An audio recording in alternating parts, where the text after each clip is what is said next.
ఎవరి కోసం ఎవరి కోసం ఈ పిండి రుబ్బడం, ఈ దోశ వేయడం, ఎవరి కోసం ఎవరి కోసం?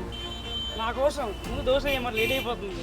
ఆగవయ్యా, ఇదేమన్నా దోశ పని అనుకుంటున్నావా లేకపోతే దోశ మిషన్ అనుకుంటున్నావా? అయినా నా కర్మ కాకపోతే ఎంతోమంది ఏమేమో కనిపెడుతున్నారు.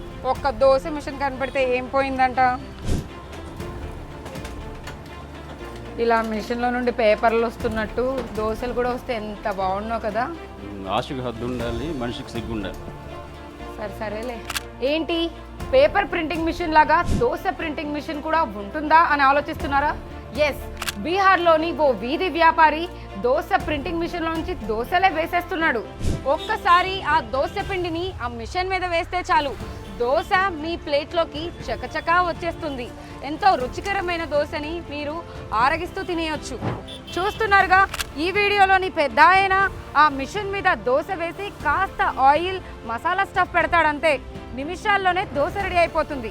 పేపర్ ప్రింటింగ్ మిషన్ తలదన్నేలా దోశ ప్రింటింగ్ మిషన్ నుండి క్షణాల్లో తయారవుతున్న ఈ దోశ వీడియో వ్యాపార దిగ్గజం ఆనంద్ మహేంద్ర దృష్టిని ఆకర్షించింది. అంతే, ఇంకేముంది.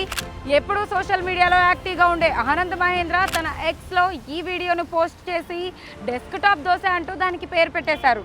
ప్రస్తుతం సోషల్ మీడియాలో వైరల్గా మారిన ఈ వీడియో నెటిజన్లను విశేషంగా ఆకట్టుకుంటోంది.